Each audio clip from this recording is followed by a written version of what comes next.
Meus irmãos, a paz do Senhor, Pastor Adaelso Gomes, estamos aqui para estar iniciando mais uma matéria, ou melhor ainda, né, meu irmão, dando continuidade à matéria de ramatiologia, lição de número 4, a nossa matéria de ramatiologia. Você que tem o nosso livro físico, esse aqui, ó, nosso livro físico, na matéria de ramatiologia, abra juntamente comigo na página de número 42. Você que não tem o livro físico, faça logo o seu pedido. Você que tem também o PDF, nos ajude aí, lição de número 4.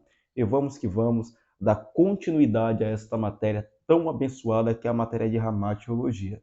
Sabemos e reconhecemos que já teve uma suma importância as matérias anteriores e também até mesmo as lições anteriores deste módulo na matéria de ramatiologia. Então, se você perdeu algum, volte lá, confira. Já tratamos coisas muito interessantes a respeito de antropologia, a respeito de pneumatologia, cristologia, teologia, doutrina de Deus. Já tratamos muita coisa interessante, então não perca, vá lá e dá uma conferida, que eu tenho certeza. Nossas videoaulas tudo é pequena, é apenas um rápido resumo da nossa matéria, só para os alunos e os professores também que estão lecionando as nossas lições, para ter uma base, apenas uma estrutura para quando entrar na sala de aula. Mas eu tenho certeza que vai ser bastante de soma para a vida dos irmãos. A lição de número 4 é a classificação do pecado, 16º ponto da nossa matéria de ramatiologia. Como assim a classificação do pecado? Será que existe pecadinho e pecadão? Tem pecado maior do que o outro? Como que nós enxergamos isso aí? À luz das Sagradas Escrituras, será que isso fecha? Será que existe um pecado que é maior que o outro? Nós olhamos para as Sagradas Escrituras e percebemos que pecado é pecado. Assim como açúcar é açúcar, sal é sal. Mas vamos lá. Tem pessoas que fazem o seu café e gostam de colocar um pouco mais de açúcar do que o normal. Mas deixa de ser açúcar? Obviamente não. Mas a proporção fica maior. Assim também é o sal. Vamos lá. A pessoa que vai salgar um peixe. O pessoal do Nordeste sabe o que eu estou falando. Tem pessoas que colocam muito sal no peixe para conservar sem precisar ir na geladeira. Mas, todavia, não deixa de ser sal, mas a proporção é maior. Os irmãos estão conseguindo pegar o que nós estamos comentando? É simplesmente como o pecado. Não existe pecadinho e não existe pecadão. Pecado é pecado. Todos que pecou transgrediram a lei de Deus e têm, sim, que arcar com a consequência, pelo menos no ponto de vista humano.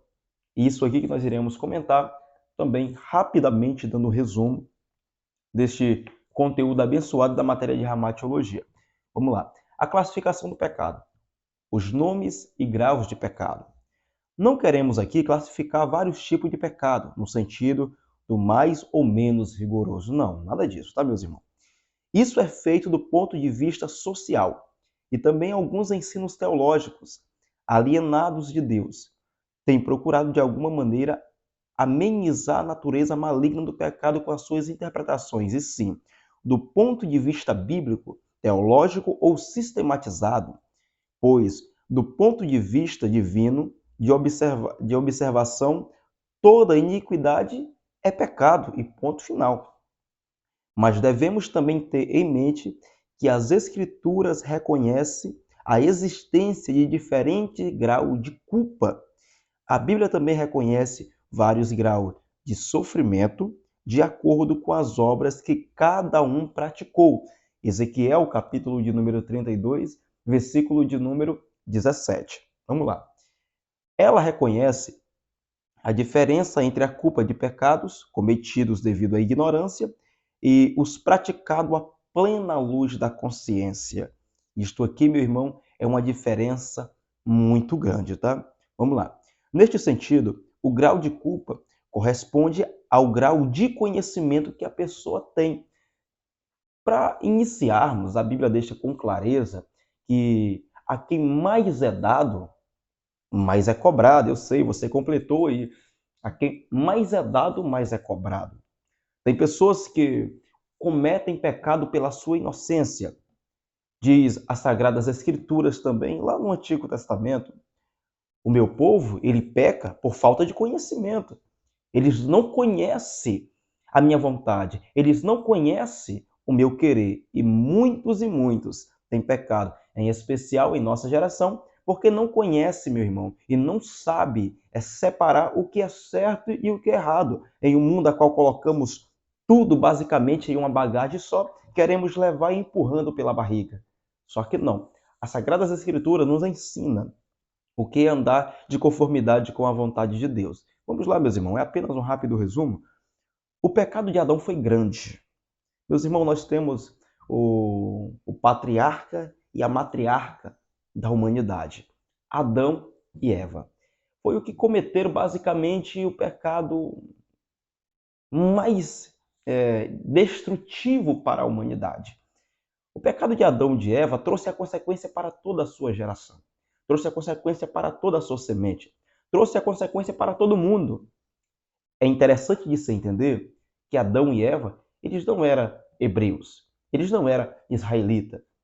Eles não eram judeus. Não, naquele tempo o mundo não era separado ainda, digamos, em países como é hoje. No tempo de Adão e Eva, não. Eles são o primeiro casal existente no mundo. Eles estão ali simbolizando a raça humana no sentido geral. Ali não é um grupo de pessoas específico, não. Ali é simplesmente a raça humana no sentido geral. E aquela queda trouxe consequências para toda a semente humana. Vamos lá. O pecado de Adão foi grande. O que para nós hoje seria pecado? Pequeno. Comer apenas o fruto não seria quebrantar todos os mandamentos de Deus escritos no Decálogo, os 10 mandamentos. Entretanto, aqui existe a diferença entre o ato isolado e uma atitude deliberada. Olha só, meu irmão, que importante, como nós já comentamos. Uma coisa é a pessoa cometer sem saber. Tudo é pecado, meu irmão, entenda bem. Tudo é pecado. Mas tem pessoas que cometem um pecado sem saber. E outros cometem porque quer, mesmo sabendo que é errado. E vamos lá. Isso é chamado de atitude deliberada. No seu caso, portanto, foi uma atitude de transgressão, ir além do limite. Foi o que Adão fez, foi o que Eva fez. Teve um limite que foi orientado pelo próprio Deus. Não coma. Se comer, vai morrer. Foi o limite. Foi o limite instituído pelo próprio Deus. Vamos lá. Só que eles transgrediram este limite da ordem que receberam do Criador. Adão recebera apenas uma ordem por parte de Deus e a transgrediu, mesmo sem ser enganado. Recebeu de olhos abertos e por isso caiu em transgressão. Olha só, meus irmãos, o que nos fala em 1 Timóteo, capítulo de número 2, versículo de número 14, é algo muito interessante. Percebemos o quanto fraco foi Adão e Eva.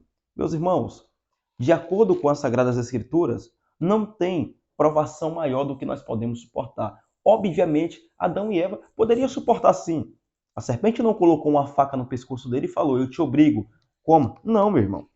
A serpente não fez nada disso. A serpente não obrigou Adão e nem Eva. Apenas mostrou, apenas orientou. Olha, vocês serão como Deus. Percebe-se que ela tentou o primeiro casal da humanidade, assim como ela mesma, ela quis cair nessa mesma tentação? Vamos lá, não entendi, pastor, me explica.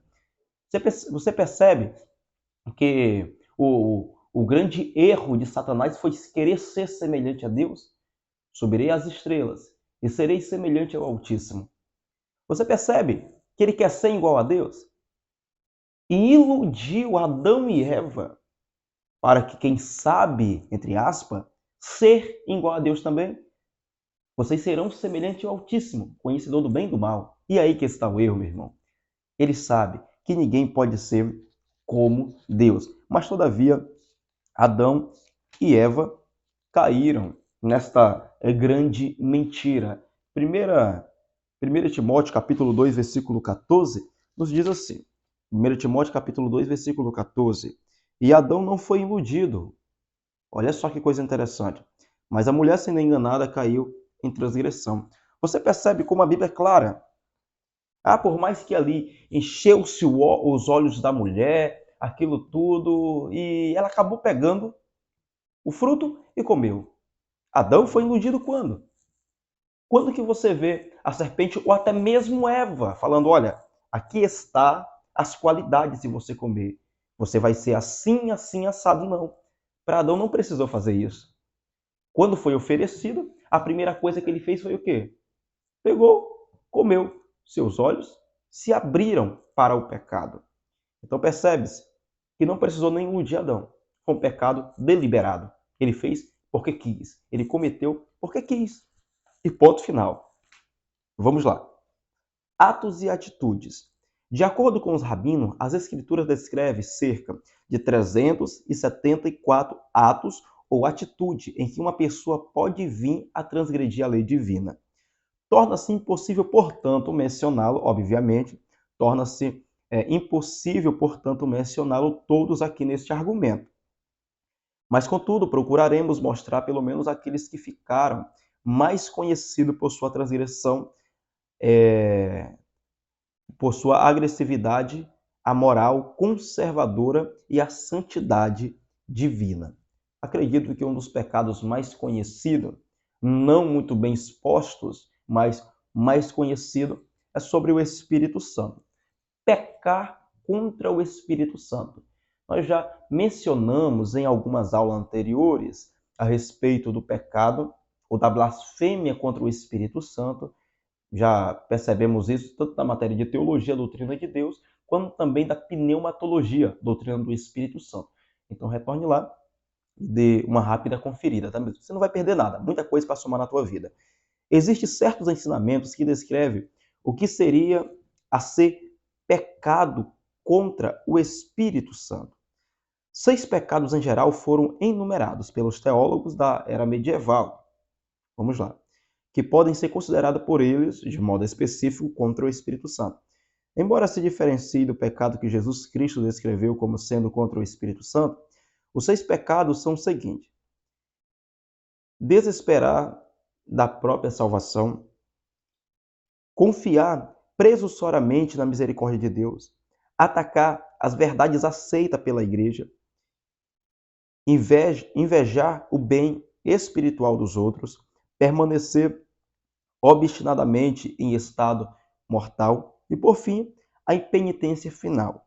Estes 6 pecados, segundo os teólogos medievais, endurece o pecador contra o auxílio do Espírito Santo e torna difícil o arrependimento. Eu não vou expor isso aqui, apenas detalhe, crença da era medieval. Eu prefiro ficar com o que a Bíblia nos aponta, que é, no sentido geral, a blasfêmia contra o Espírito Santo é estar atribuindo algo que é feito por Deus a Satanás. E alguma coisa que é feita por Satanás, atribuir a Deus. Isso é a blasfêmia. Como os fariseus chegaram lá, olha, calma aí, ele expulsa Satanás pelo poder do próprio Satanás. Como que isso pode? Aí Jesus começa a falar, calma aí, pode porventura uma casa dividida continuar de pé? Eu vos digo, se Satanás expulsa Satanás pelo poder de Satanás, é dividido e ele não vai ficar para sempre. Isso aqui é algo muito interessante. Muito importante também esses graus de pecado, e nós iremos comentar, quem sabe, dentro da nossa sala presencial, iremos comentar sobre isso, mas na videoaula não, para a gente não ficar com um vídeo muito grande, tá? Depois para subir para o YouTube é um pouco complicado. Mas vamos lá. A queda original e as opiniões dos estudiosos. Como foi a queda original? Quais são as opiniões dos estudiosos? E várias teorias sobre a queda. Meus irmãos, leia isso aí na tua casa, essas várias teorias sobre a queda. Interpretação literal, interpretação alegórica, também no pensamento judaico. Meus irmãos, a Bíblia toda. Eu vou rapidamente fazer um resumo disso aqui, porque eu vejo também que é muito importante. Se o vídeo ficar um pouco maiorzinho que o normal, não se incomode não, tá? Vamos lá. Existem várias teorias e interpretações diversificadas oferecidas no tocante à queda do homem e da sua esposa. Algumas dessas teorias são oferecidas tanto pelos teólogos como por filósofos de todos os tempos. Vamos lá. Com efeito, porém, as que mais se destacaram foram estas que iremos mencionar a seguir. Santo Agostinho e outros estudiosos das Sagradas Escrituras de seus dias relatam que já em seus tempos havia 3 opiniões diferentes sobre Gênesis, capítulo 2. No que diz respeito ao paraíso, que Deus criara para a habitação do primeiro casal. Deus criou o paraíso para a habitação do primeiro casal. Entenda aí. Dizendo que alguns tomavam paraíso em sentido literal, conforme é descrito ali, sem nenhuma outra interpretação espiritual ou fantasiosa. Outros sem sentido espiritual, com aplicação alérgica. E um terceiro grupo o concedia em sentido literal, porém com sentido simbólico. Santo Agostinho, por exemplo, tornou-se seguidor dessa terceira opinião. Vamos lá, meus irmãos. O Éden é literal, é simbólico ou é alegórico? Nós defendemos a Bíblia, nós somos protestantes, né, meu irmão? E, obviamente, nós olhamos para o capítulo 2 de Gênesis como algo literal. Ali aconteceu. Não é algo simbólico. Obviamente, não é algo também figurado, como a Bíblia tem tanto a linguagem simbólica como a linguagem literal, quanto a linguagem figurativa. Temos esses 3 tipos de linguagens na Bíblia. Mas, obviamente, o capítulo de número 2 de Gênesis é totalmente literal, né, meu irmão? Vamos lá, rapidamente. Interpretação literal. Em Gênesis capítulo de número 2, versículo 8 ao 14, fala do surgimento do jardim do Éden, nos seguintes termos. E plantou o Senhor Deus um jardim no Éden, da banda do Oriente, e pôs ali o homem que tinha formado. E o Senhor Deus fez brotar da terra toda a árvore, agradável à vista, e boa para a comida. E a árvore da vida no meio do jardim, e a árvore da ciência do bem e do mal. E saía um rio do Éden para regar o jardim, e dali se dividia e se tornava em 4 braços. Meu irmão, totalmente literal. Totalmente literal. Olha só. O nome do primeiro é Pison, este é o que rodeia toda a terra de Avilá, onde há ouro, e o ouro dessa terra é bom. Ali há o bidélio, a pedra sardônica, e o nome do segundo é Gion. Este é o que rodeia a terra de Cussim. E o nome do terceiro é Tigre. Este é o que vai para a banda do Oriente, da Síria. E o quarto é Eufrates, dando a localização geográfica dos tempos modernos nos rios, cujas nascentes procedia na antiguidade do Jardim do Éden. Reforça em muito a interpretação literal com relação ao jardim, que serviu como primeiro lar de Adão e de sua esposa. Meus irmãos, percebe-se que, de acordo, olhando para a geografia bíblica dos tempos, ele dá a localização exata. O Jardim do Éden ficava aqui, neste lugar. Só você ir lá, era bem aqui onde ficava o Jardim do Éden. Ah, mas existe muita linguagem figurativa. Se for lá hoje, não encontra. Obviamente, né, meu irmão? Eu trago isso aqui para um sentido bastante simples. Vamos lá. Quando o Senhor expulsou Adão e Eva do jardim, ele colocou querubins como protetor. Já estudamos também na matéria de angelologia para que serve o querubim? Para guardar com a espada, e a espada flamejante ali protegendo a entrada do jardim. Simples. O querubim, ele é um ser celestial ou um ser material? Ele é um ser espiritual ou um ser físico? Ele é um ser espiritual. Obviamente, aquilo que é espiritual não consegue se ver a olhos nus. A segurança é espiritual. A segurança é espiritual. Aonde está o Jardim do Éden hoje? Obviamente, a Bíblia não relata detalhadamente aonde ele se encontra hoje.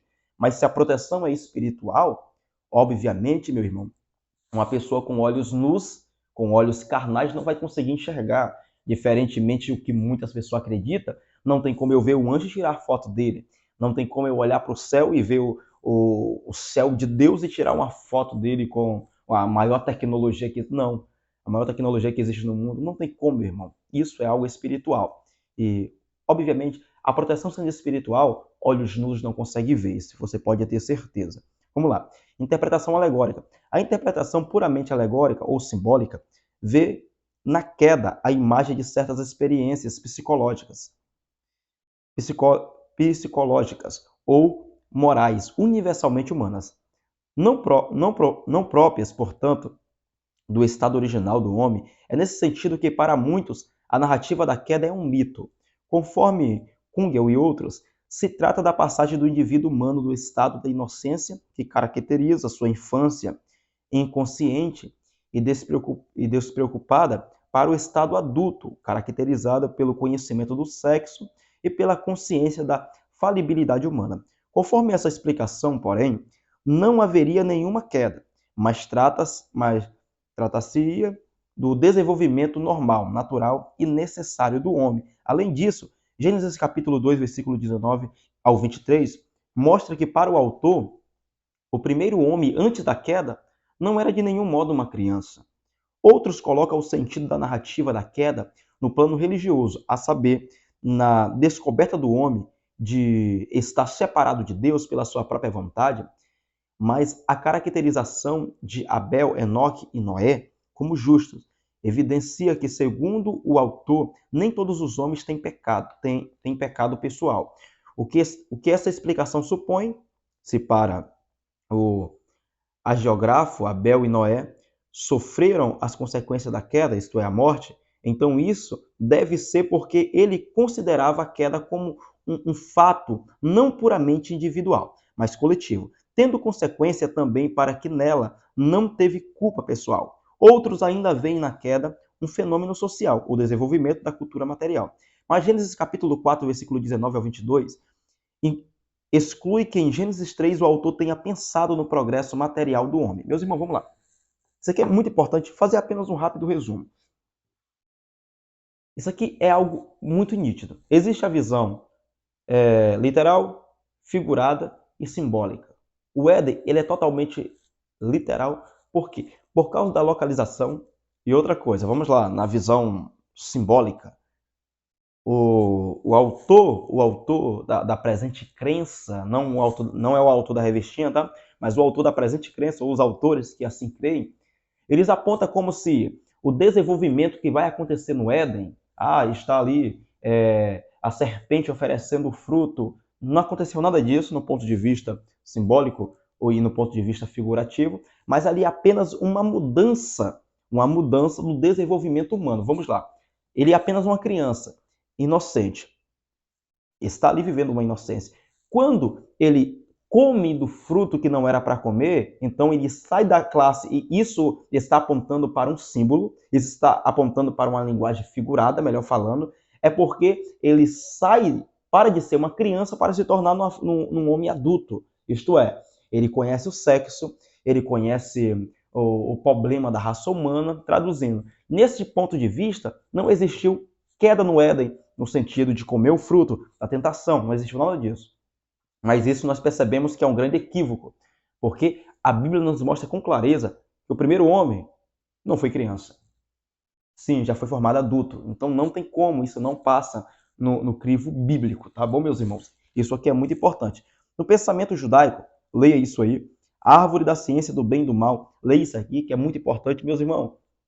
O vídeo vai ficar muito grande se a gente falar sobre tudo isso, mas, obviamente, tem muitas pessoas que falam que a árvore do conhecimento do bem e do mal é algo do céu, mas percebemos não, que é da terra.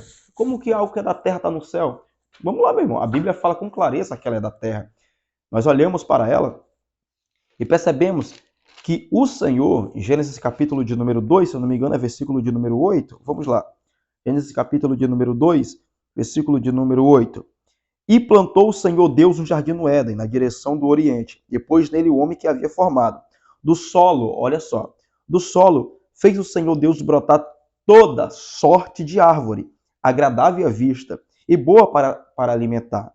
E também, olha só, e também a árvore do jardim, a árvore da vida, no meio do jardim, e a árvore do conhecimento do bem e do mal. Haja vista que tudo brotou da terra. Tudo brotou da terra. O Senhor permitiu o crescimento de cá. Não foi que o Senhor arrancou do céu e colocou no jardim, não.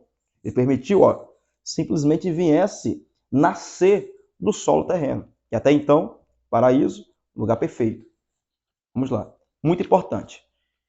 Pensamento numa árvore literal, a árvore do conhecimento. Aí tem muita coisa interessante que é bom dos irmãos entender. Vamos rapidamente fazer um grande resumo aqui sobre Adão e Eva. E Adão e Eva, será que foram salvos ou se eles foram condenados? Isso aqui é muito importante para nós entendermos. Obviamente, o vídeo vai ficar muito grande se a gente comentar tudo detalhadamente, mas é importante nós olharmos. O primeiro homem, a primeira mulher, foi os que cometeram o pecado, meu irmão, que eu já comentei aqui no início, que basicamente marcou a história da humanidade. E será que esse homem e essa mulher são salvos hoje? Nós temos que entender que ninguém é salvo por obras da lei. Ah, mas não existia lei na época de Adão. É claro que existia. Qual foi a orientação que Deus passou para ele? Não existia a lei mosaica. Isso aqui é importante os irmãos entender. Não existia o mandamento mosaico. Mas o Senhor olhou para ele e falou: não coma do fruto da árvore. No dia que tu comer, tu vai morrer. Simplesmente isso. Nós temos que entender que todos são salvos pela graça. Ué, mas a graça já existia na época de Adão? É claro que existiu na época de Adão. O primeiro a ouvir da graça e do evangelho foi Adão. Nós temos lá o proto-evangelho, se eu não me engano, é Gênesis capítulo de número 3, versículo de número 15, quando o Senhor fala: ei, da semente da mulher irá nascer um que irá esmagar a cabeça da serpente. Então ali é basicamente trazendo uma rápida alusão sobre Cristo, uma rápida alusão sobre o Calvário. Obviamente, foi dado a lei para Moisés. Olha, não para Moisés não, para Adão, perdão, meu irmão, para Adão. Adão, não come. Se tu comer, tu vai morrer. Pronto, acabou. Infelizmente, caíram, pecaram, erraram, porque simplesmente, meu irmão, a lei serve para estar mostrando para nós, olha só, você está indo para o lugar errado. Você precisa de um Salvador. E é neste momento que entra a graça do Senhor. Quando era para Adão e Eva, quem sabe, ser condenado eternamente, o Senhor vê que existe um arrependimento no coração deles, em vez de deixar eles nu, coberta agora de uma natureza pecaminosa, não. Ele proporciona o animal, matou o animal, veste eles. Meu irmão, sem derramamento de sangue, não há remissão de pecado. Obviamente, ali já aponta para uma remissão. Ali já aponta para uma salvação e mais. Gênesis, capítulo de número 4, deixa eu ver aqui, meu irmão, rapidamente. Olha só o que Eva fala. Eva aqui não está falando como uma ímpia, está falando como uma crente em Cristo. Olha só, capítulo 4, versículo 1. Coabitou o homem com Eva, sua mulher. Esta conheceu e deu à luz a Caim, e disse: adquiri um varão com o auxílio do Senhor. Eva está falando como uma ímpia aqui? Eu adquiri um varão com o auxílio do Senhor. Eva está totalmente crente, errou. Mas, meu irmão, pode ter certeza de uma coisa: se for para nós sermos condenados pelos nossos pecados, sem olhar para a graça salvadora, todos nós estamos perdidos. Percebemos que sim, Adão e Eva, eles irão recomeçar. E por recomeçar, obviamente, vão estar tendo uma salvação genuína, não por mérito próprio, mas sim pela graça de Deus. E isso aqui é muito importante. Olha só o versículo de número 25. Tornou Adão do capítulo de número 4. Tornou Adão a coabitar com a sua mulher. E ela deu à luz a um filho, a quem pôs o nome de Sete, porque dizia: Deus me concedeu outro descendente em lugar de Abel que Caim matou. Meu irmão, Eva está falando como ímpia aqui. Está totalmente atribuído a Deus todas as bênçãos que ela recebe. Vamos lá. E também lhe deu um filho, a qual pôs o nome de Enos, e dele começou assim a invocar o nome do Senhor. Deus está presente em todo o desenrolar da geração de Adão e de Eva. Então, obviamente, encontrar a salvação. Que Deus aqui nos abençoe e vamos que vamos. Até a próxima aula, até o nosso próximo nosso próximo módulo, que é a matéria de soteriologia, doutrina da salvação. Que Deus e Cristo te abençoe, deixa o teu joinha e nos ajude a crescer o nosso canal, em nome de Jesus.